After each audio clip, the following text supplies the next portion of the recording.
ലോക്സഭാ തെരഞ്ഞെടുപ്പിലെ പരാജയം അപ്രതീക്ഷിതമാണെന്ന് CPM നേതാവ് EP ജയരാജൻ. ഇത്തരമൊരു വിധിയുണ്ടാകുമെന്ന് കണക്കാക്കിയില്ല. എല്ലാ രംഗങ്ങളിലും കേരളം വളർച്ച ഉണ്ടാക്കി. ഇടതുപക്ഷം കേരളത്തിൽ ദുർബലപ്പെട്ടാൽ അത് കേരളത്തിന്റെ തകർച്ചയായിരിക്കും.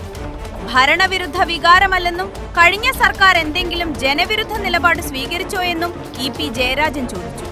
കണ്ണൂരിൽ മാധ്യമങ്ങളോട് സംസാരിക്കുകയായിരുന്നു EP. എന്തെങ്കിലും ജനവിരുദ്ധ നയങ്ങൾ സ്വീകരിച്ചിട്ടാണോ?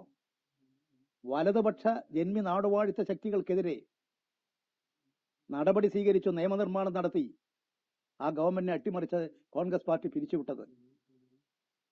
59 പിരിച്ചുവിട്ട ഞങ്ങളെ പിന്നീട് നടന്ന തെരഞ്ഞെടുപ്പിൽ തികച്ചും ജനാധിപത്യ വിരുദ്ധമാണ് കോൺഗ്രസ് അന്ന് ചെയ്തത്. നിയമസഭയിൽ ഭൂരിപക്ഷമുള്ള ഗവൺമെന്റിനെയാണ് പിരിച്ചുവിട്ടത്. പക്ഷെ പിന്നീട് നടന്ന തെരഞ്ഞെടുപ്പിൽ കോൺഗ്രസ് അധികാരത്തിലേക്ക് വന്നു. 59 കഴിഞ്ഞ് 67 വരെ ഒരു ഇടതുപക്ഷ വിരുദ്ധ ഗവൺമെന്റ് വന്നു. പക്ഷേ 67 അതിനെല്ലാം മാറ്റിമറിച്ചുകൊണ്ട് രാഷ്ട്രീയ സാഹചര്യങ്ങൾ ഉപയോഗിച്ച് കേരളത്തിൽ ഐക്യമുന്നണി അധികാരത്തിലേക്ക് വന്നു.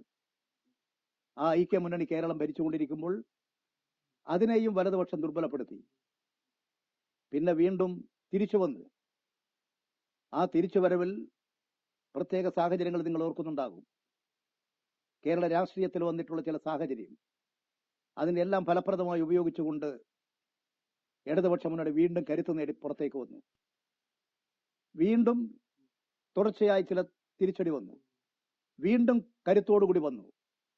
ആ കരുത്തിന്റെ ഒരു കുതിപ്പിലാണ് കഴിഞ്ഞ 10 വർഷക്കാലം കേരളത്തിൽ ഒരു തുടർഭരണമെന്ന കേരള രാഷ്ട്രീയ ചരിത്രത്തിൽ ഒരു പുതിയ അധ്യായം കൂട്ടിച്ചേർത്തുകൊണ്ട് ജനക്ഷേമത്തിന് വേണ്ടി ജനങ്ങളുടെ അംഗീകാരം, ജനതാൽപര്യം, അതിന്റെ അടിസ്ഥാനത്തിൽ ആ മുന്നണി ഗവൺമെന്റ് ഭരിച്ചത്.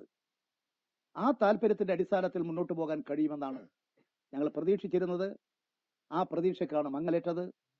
അത് വിശദമായി പരിശോധിച്ച് ഈ കേരളത്തെ വലതുപക്ഷ ശക്തികൾക്ക് എറിഞ്ഞുകൊടുക്കാതെ ഈ കേരളം നേടിയിട്ടുള്ള എല്ലാ സാമൂഹ്യ പുരോഗതിയും എല്ലാ ജനങ്ങളുടെയും നീതി സംരക്ഷിച്ചുകൊണ്ട് ഈ കേരളത്തിൽ ജാതി വ്യവസ്ഥയെ ഇല്ലാതാക്കാൻ, സാമൂഹ്യമായ പിന്നോക്കാവസ്ഥ ഇല്ലാതാക്കാൻ പോരാടി പ്രവർത്തിച്ച പ്രസ്ഥാനം ഈ കേരളത്തെ ഇനിയും